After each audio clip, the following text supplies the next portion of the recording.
Lo escuché con mis propios oídos, y todavía me duele repetirlo. Papá, no necesito tus advertencias. Yo sé lo que hago. Esa frase, dicha con una seguridad que rayaba en soberbia, me atravesó como un golpe seco. Yo le había advertido sobre ese contrato. Le supliqué que lo leyera con calma, que no se dejara llevar por promesas fáciles, ni por letras pequeñas escondidas entre cláusulas frías. Pero me cerró la puerta en la cara con esas palabras, convencido de que la vida no podía enseñarle nada nuevo. Y yo, sentado frente a él en la mesa, supe en ese instante que mi voz había perdido valor. Lo que él no sabía era que la vida cobra caro a los que deciden caminar sordos. Antes de continuar, suscríbete aquí y dime en los comentarios, ¿desde dónde me estás escuchando ahora? Quiero saber hasta dónde llega esta historia. El papel estaba ahí, extendido sobre la mesa, con un brillo engañoso bajo la lámpara. Yo lo miraba y veía trampas, veía cadenas disfrazadas de oportunidades. Él lo miraba y veía futuro, independencia, poder. La pluma descansaba junto a sus dedos inquietos, y cada segundo que pasaba era una cuenta regresiva hacia el desastre. Quise detenerlo, ponerle la mano en el hombro, arrancar ese documento de sus manos, pero me contuve, porque en su mirada había algo que me detuvo, una mezcla de orgullo juvenil y desprecio hacia mi experiencia. En ese instante comprendí que no podía salvarlo de su propia decisión. Lo observé firmar, trazar su nombre con una rapidez casi ansiosa, y sentí como si con cada letra también se borrara el vínculo que nos unía. Cuando levantó la vista después de firmar, lo hizo con una sonrisa que me resultó extraña, una mezcla de alivio y desafío. Como si aquella firma no fuera solo un acuerdo legal, sino también una forma de demostrarme que podía avanzar sin mi consejo. Yo bajé la mirada, no por miedo, sino porque comprendí que cualquier palabra que saliera de mi boca sería interpretada como una provocación. El silencio entre nosotros se volvió espeso. Solo se escuchaba el roce del papel al ser doblado y guardado en la carpeta. Él respiraba con la satisfacción de quien cree haber dado un paso hacia la grandeza, mientras yo lo observaba en secreto, sabiendo que lo que había firmado no era un futuro, sino una condena. Recordé entonces mis propios errores de juventud, los documentos que firmé confiando en promesas vacías, los años que me costó recuperar lo perdido. Intenté que mi experiencia fuera un faro para él, pero prefirió ver en mí un obstáculo, una sombra que debía apartar. Supe que discutir no serviría. Los hijos, a veces, solo aprenden cuando la realidad se convierte en maestra. Sin embargo, el dolor de verlo caminar directo hacia un precipicio me quemaba por dentro. Me limité a apoyarme en mi bastón, tragué saliva y le dije con calma, «Hijo, ojalá tengas razón». Fue lo único que pude pronunciar, sabiendo que, en el fondo, esas palabras eran un rezo disfrazado de aceptación. Él no lo notó, solo guardó la pluma y salió de casa con paso firme, convencido de que había conquistado el mundo. Lo vi salir con esa carpeta bajo el brazo, caminando erguido como si llevara en las manos la llave de un futuro brillante. La puerta se cerró con un golpe seco, y el eco quedó retumbando en mi pecho mucho más tiempo del que debía. Me quedé sentado en la mesa vacía, con el olor del café ya frío y el papel carbón aún manchando mis dedos, como si la advertencia que él ignoró se hubiera quedado grabada en mi piel. Observé la silla donde solía sentarse de niño, cuando me pedía ayuda con la tarea, y pensé en lo irónico que resultaba. Antes confiaba en mí para sumar números. Ahora me apartaba cuando intentaba enseñarle a sumar años de experiencia. El contraste era tan doloroso que tuve que cerrar los ojos y apoyarme en el bastón para no derrumbarme. La tarde avanzó lenta y cada sonido de la casa parecía recordarme su ausencia. El tic-tac del reloj en la pared me recordó que el tiempo no espera, que tarde o temprano, ese contrato mostraría sus verdaderas garras. Y en mi interior, una pregunta latía como una herida abierta. ¿Qué será de él cuando descubra que la confianza mal puesta es más pesada que cualquier deuda? Traté de convencerme de que aún podía rectificar, de que tal vez yo me equivocaba. Pero la experiencia no se equivoca. La letra pequeña siempre cobra caro. Y la soberbia de un hijo suele costar el doble. Encendí la lámpara, respiré hondo y murmuré para mí mismo. Que la vida sea compasiva, porque yo ya no puedo protegerlo de sí mismo. Esa noche apenas pude dormir. Cada vez que cerraba los ojos, veía la imagen de su firma deslizándose sobre el papel, como una daga que se hundía lentamente en nuestro vínculo. El techo oscuro de mi habitación se convirtió en un recordatorio de lo inútil que me había vuelto para él. Me giraba en la cama, escuchando los ruidos de la casa, las maderas que crujían, el viento golpeando las ventanas, y en cada sonido encontraba la misma conclusión. Mi hijo había elegido no escucharme, y ahora el destino hablaría por mí. En medio de la madrugada, me levanté y recorrí la sala en silencio, tocando con la punta de mis dedos los muebles viejos, buscando en esos objetos la calma que él había arrebatado con su desprecio. Me detuve frente al retrato de su madre, que aún colgaba en la pared. Su mirada parecía acompañar mi desvelo, como si ella también presintiera lo que estaba por venir. Le advertí, pero no quiso escuchar. Murmuré en voz baja, como si hablara con ella, y en ese momento entendí que los consejos de un padre, cuando son rechazados, se convierten en heridas dobles, una que carga el hijo en el futuro, y otra que desgarra al padre en el presente.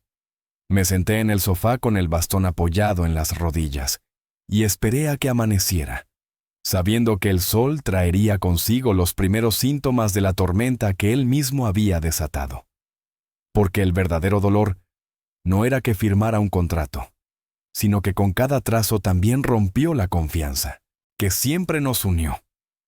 Los días siguientes lo vi entrar y salir de la casa con un aire de seguridad forzada. Saludaba rápido, evitaba detenerse, y hablaba por teléfono con un entusiasmo que no era real. Era un disfraz. Yo, desde mi rincón en el sofá, lo observaba en silencio, reconociendo cada gesto, cada pausa entre frases, cada mirada esquiva. No me miraba a los ojos. Prefería mirar la pantalla de su celular, como si ahí encontrara el respaldo que ya no quería buscar en mí. Esa fue la humillación más dura. No necesitaba gritos ni discusiones. Bastaba su silencio dirigido hacia mí, la manera en que mi presencia parecía incomodarlo, como si fuera un espejo que le recordaba que había ignorado mi advertencia. En el comedor, la tensión se podía cortar con un cuchillo. Él hablaba de planes, de acuerdos, de oportunidades, siempre en tono grandilocuente. Pero jamás me preguntaba nada. La mesa que alguna vez fue lugar de conversación ahora era un escenario frío, donde sus palabras flotaban como discursos vacíos. Yo asentía en silencio, sin corregir, sin cuestionar, porque sabía que cualquier comentario de mi parte solo avivaría la distancia. Era como ver a alguien construyendo una torre con piezas frágiles, mientras yo, a pocos metros, esperaba el inevitable derrumbe. Y aún así, mi corazón de padre se resistía a abandonarlo. La humillación no era para mí, era para él, que se negaba a reconocer la sombra de la tormenta que ya lo rodeaba.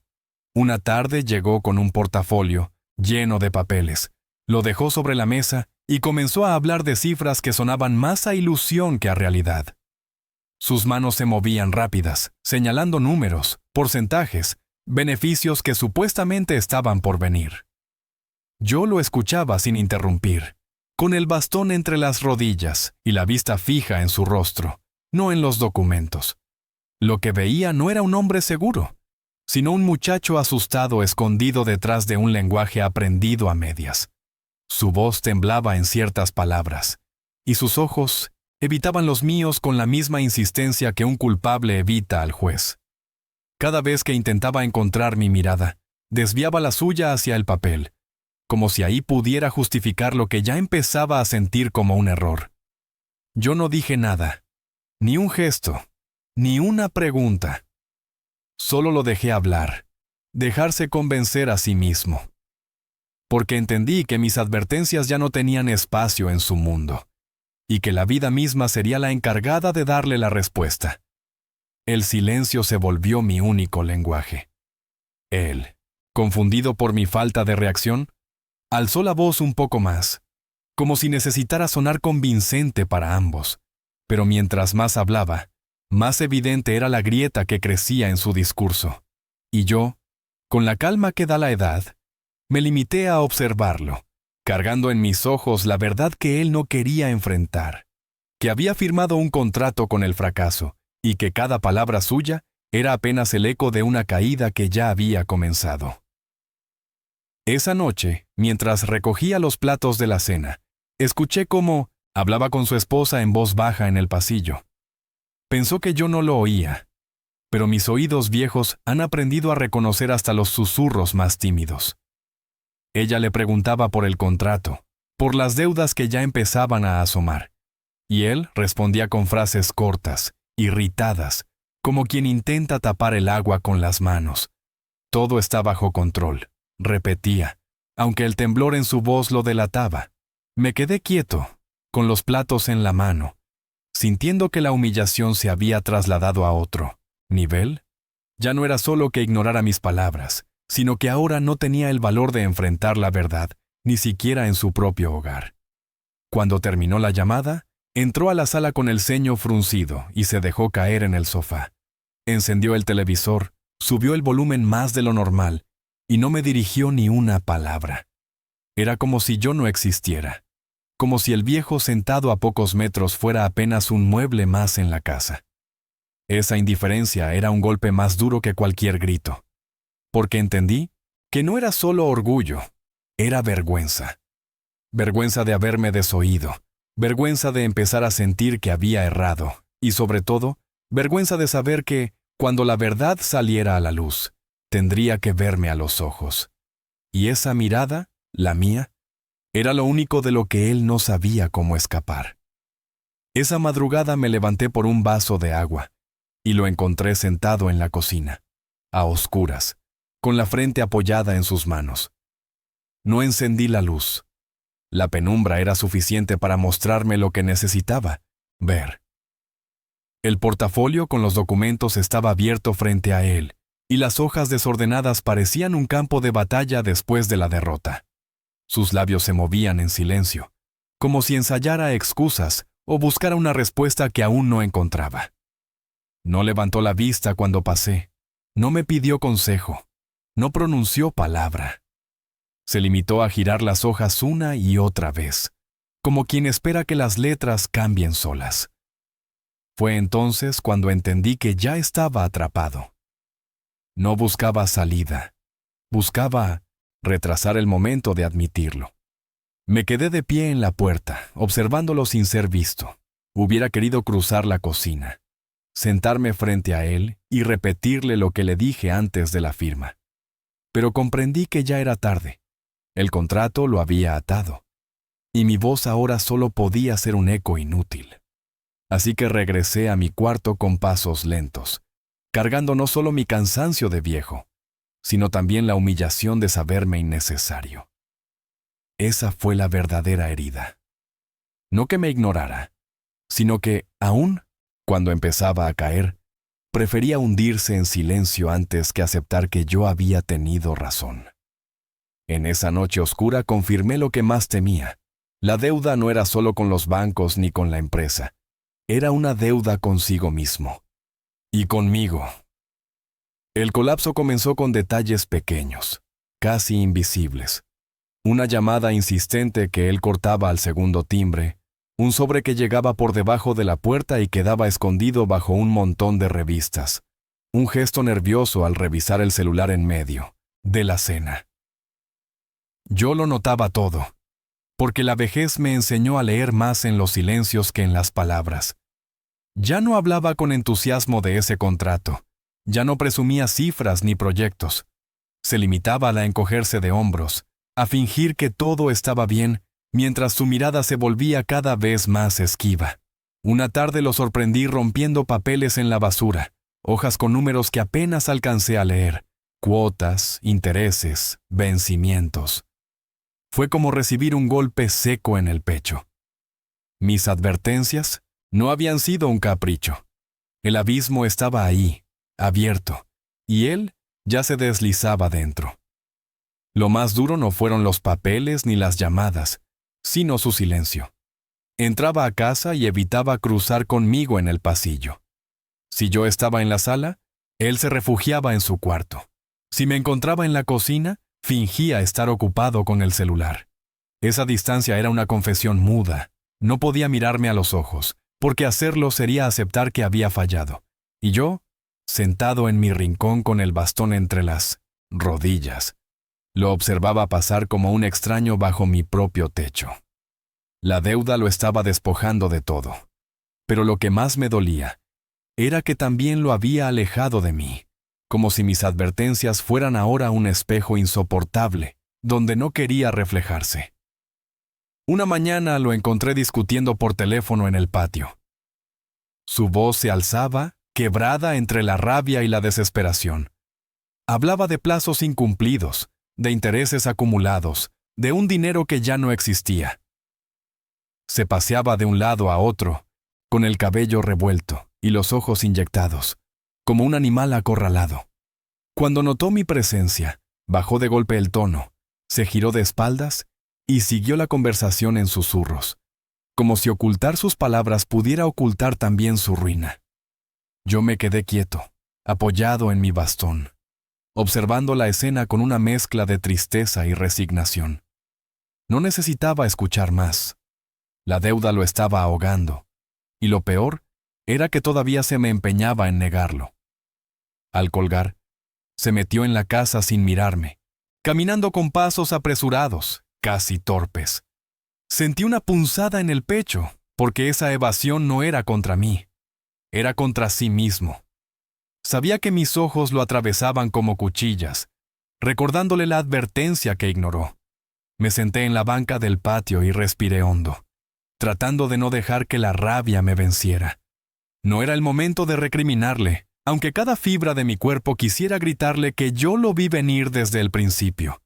Era el momento de esperar, porque la vida ya lo estaba golpeando más fuerte de lo que cualquier palabra mía podría hacerlo. Y en ese silencio comprendí que lo estaba perdiendo, no solo como hijo endeudado, sino como hombre incapaz de sostener la mirada de su propio padre. Las señales de su caída se hicieron imposibles de ocultar. Un día descubrí que había vendido el coche sin mencionarlo. Otro, que la nevera estaba cada vez más vacía, como si incluso lo básico se hubiera convertido en un lujo. Lo vi llegar tarde, con la ropa arrugada, el rostro marcado por noches sin dormir, y el olor amargo del sudor pegado a su piel. La deuda lo perseguía como una sombra, y él trataba de huir, metiéndose en trabajos ocasionales, promesas rápidas que solo lo enredaban más. Ya no era el hombre que me gritó con orgullo en la mesa. Era un reflejo deshecho de sí mismo. Y lo más duro era que fingía normalidad, como si todavía pudiera engañarme.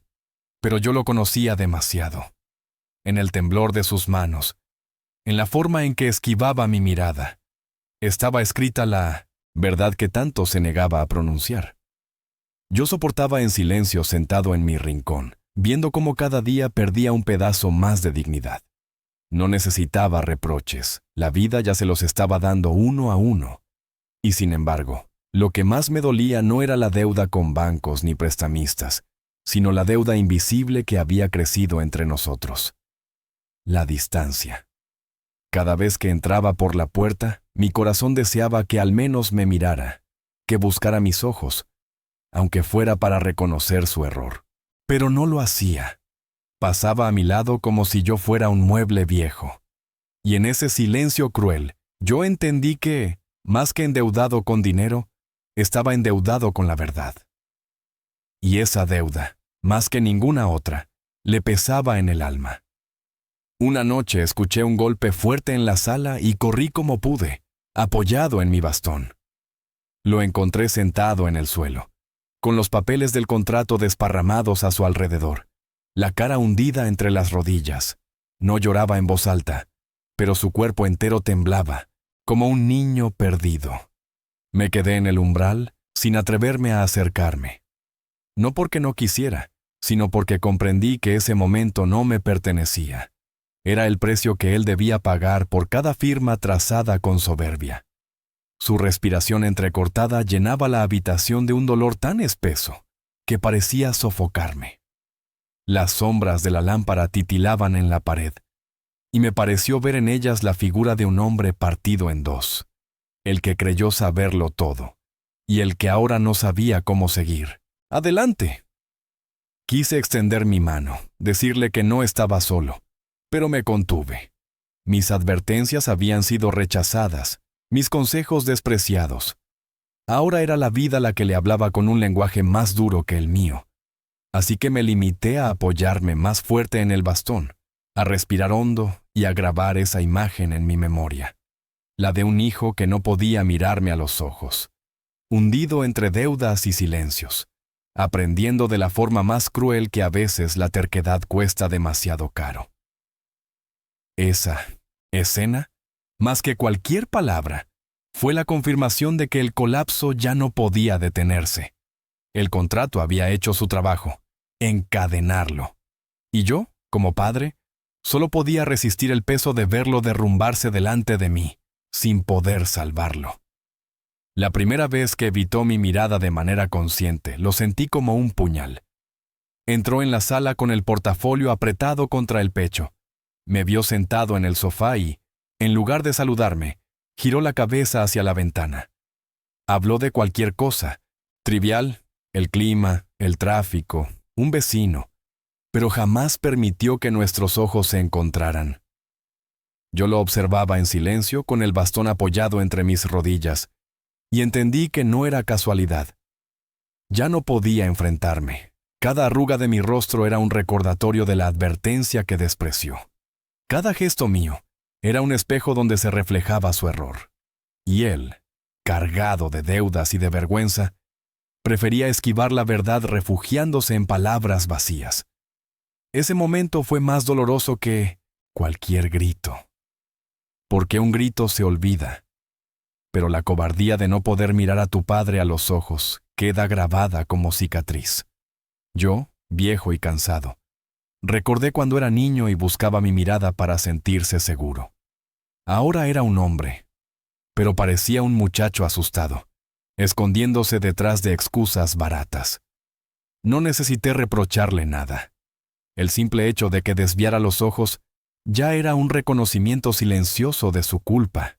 Y allí, en ese cruce de silencios, comprendí que la deuda más pesada no estaba escrita en los papeles que llevaba bajo el brazo, sino en ese gesto de evasión que lo condenaba más que cualquier firma: la incapacidad de sostener la mirada de su propio padre. Con el paso de los días, esa evasión se volvió costumbre. Si entraba en la cocina y me encontraba sentado, fingía buscar algo en el refrigerador para no cruzar nuestros ojos. Si coincidíamos en el pasillo, inclinaba la cabeza como si de pronto le interesara el suelo. Esa huida constante era más elocuente que cualquier confesión. No hacía falta que me dijera que estaba hundido. Lo gritaban sus hombros encorvados, el temblor de sus manos al sostener las llaves, la rapidez con la que se encerraba en su cuarto apenas llegaba a casa. Yo lo veía y me dolía, porque no solo era mi hijo evitando mi mirada. Era un hombre prisionero de sí mismo, incapaz de sostener la verdad frente al único que se la había advertido. Cada noche me sentaba en el sofá con la lámpara encendida, esperando en silencio que al menos se acercara, que me pidiera consejo o que descargara su angustia en mi hombro. Pero lo único que recibía era su sombra cruzando la sala y la puerta cerrándose con un portazo leve, como un muro que él mismo levantaba entre nosotros. Esa distancia me pesaba más que su deuda, porque entendí que lo estaba perdiendo no solo como hijo, sino como compañero de camino. En mi vejez, lo único que deseaba era transmitirle lo poco que había aprendido. Pero ahora mis lecciones se habían convertido en el reflejo incómodo que él prefería esquivar. Y así, cada mirada evitada era una daga silenciosa que me recordaba que el contrato no solo lo endeudó con bancos, también lo había endeudado conmigo. Una tarde, mientras arreglaba mis papeles en la sala, él entró con el rostro desencajado. Traía sobres en la mano, cartas de cobro que ya no podía esconder. Los dejó sobre la mesa sin mirarme, como si el simple acto de levantar la vista le fuera imposible. Yo observé sus dedos temblorosos, las manchas de snast o autónoma, sudor en la camisa, y entendí que la vergüenza lo estaba consumiendo más rápido que la deuda. Quise hablar, preguntarle, extenderle mi ayuda, pero se quedó de pie frente a mí con los ojos clavados en el suelo. Ese silencio fue más revelador que cualquier confesión. No era incapacidad de hablar, era incapacidad de mirarme. Y en ese gesto entendí todo. Reconocía su error, reconocía que me había ignorado, pero no sabía cómo dar el primer paso hacia mí.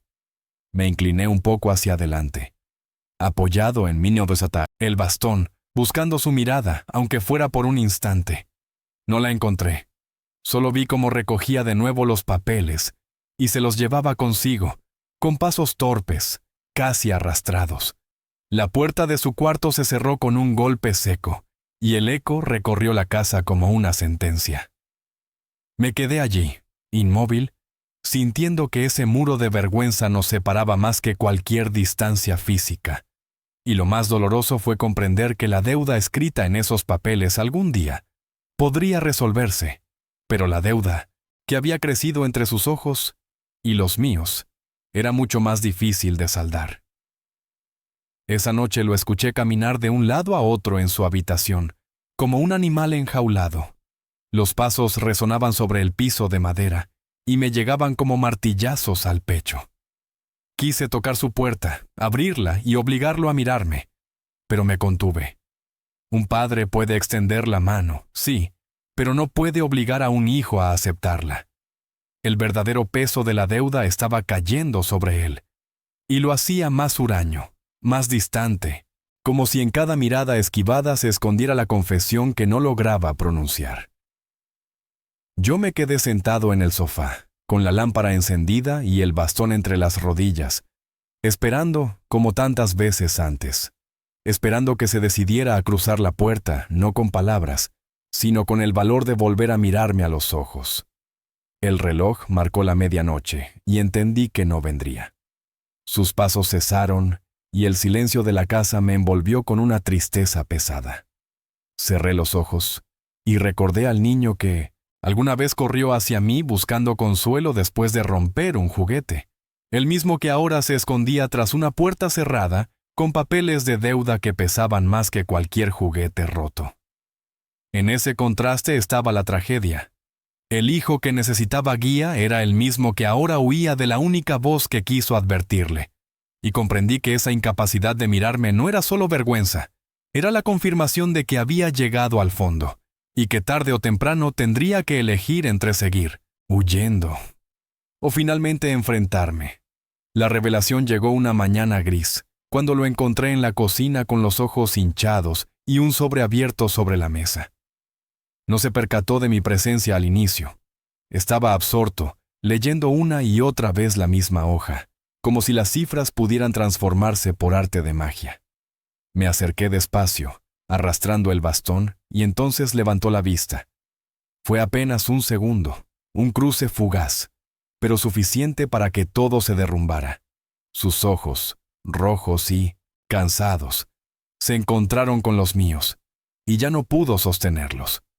Bajó la mirada de inmediato, como un niño sorprendido en falta.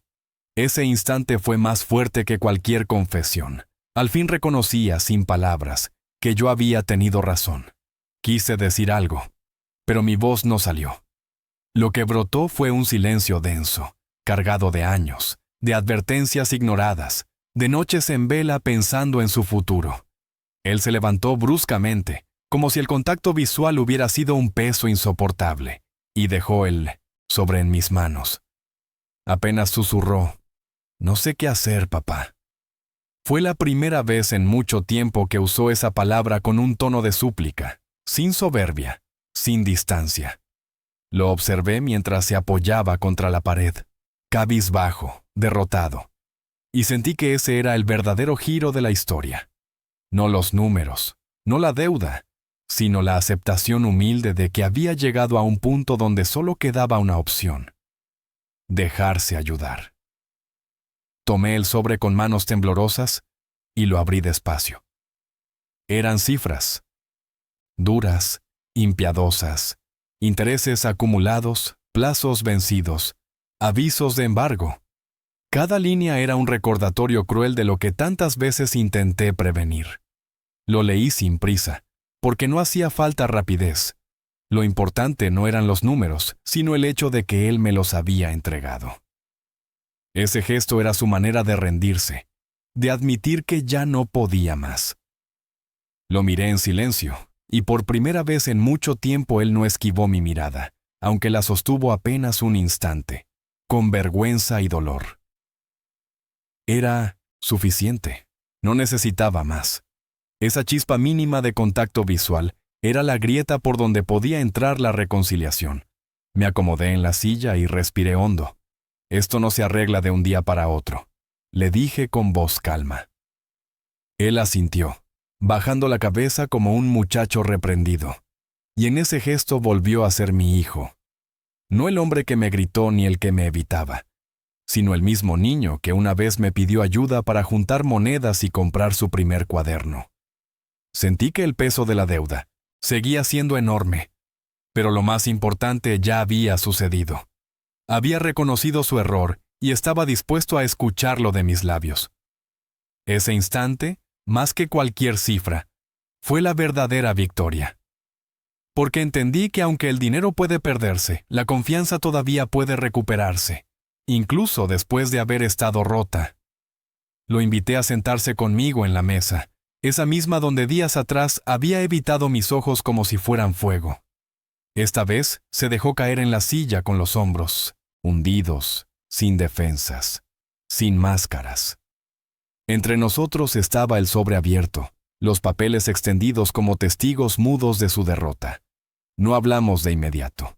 Dejamos que el silencio nos envolviera, como si fuera necesario reconocer todo lo que había pasado antes de cruzar una sola palabra. Al fin, con voz baja, me dijo: «Tenías razón». Fue apenas un susurro, pero me estremeció más que cualquier grito. No lo dije en voz alta, pero en mi interior respondí: «No era por tener razón, hijo, era por protegerte». Le serví una taza de café, un gesto sencillo que en ese momento significaba más que cualquier consejo. Él la tomó con manos temblorosas, y mientras bebía lo vi derrumbarse de a poco, permitiéndose la fragilidad que había escondido detrás del orgullo. Comprendí que no necesitaba largas explicaciones ni sermones, necesitaba compañía. Y en ese acto cotidiano, 2 tazas de café compartidas en silencio, recuperamos algo que parecía perdido. El contrato, la deuda, los papeles, todo eso seguía allí. Pero ya no era lo único en la mesa. También estaba nuestra mirada cruzada, el reconocimiento y la promesa muda de que tal vez, esta vez, sí escucharía. Esa noche, cuando la casa volvió al silencio, me quedé observándolo mientras se quedaba dormido en el sofá. Tenía el rostro cansado, marcado por la derrota, pero por primera vez en semanas no evitaba mi presencia. Yo lo cubrí con una manta, igual que cuando era niño, y sentí un nudo en la garganta. La vida lo había despojado de casi todo, menos de lo esencial, la posibilidad de volver a mirarnos sin huir. Me acerqué a la ventana y miré hacia la calle oscura, pensando en lo frágil que es la soberbia frente al paso del tiempo. Entendí que los contratos se rompen, las deudas se pagan o se arrastran, pero lo que realmente deja cicatriz es no haber sabido escuchar a quienes te aman. Me senté de nuevo con mi bastón entre las rodillas y acepté en silencio lo que la vida me había mostrado. No fui capaz de evitarle la caída, pero estuve ahí para sostenerlo cuando al fin tocó el suelo. Eso es ser padre, no salvarlos de cada error, sino esperar, aún con el corazón desgarrado, a que encuentren el camino de regreso. Y mientras lo veía dormir, con el sobre abierto todavía sobre la mesa, me pregunté algo que ahora te pregunto a ti. ¿Qué harías si la persona que más amas ignora tu advertencia y un día regresa con la mirada rota, buscando en tu silencio lo que antes rechazó en tus palabras?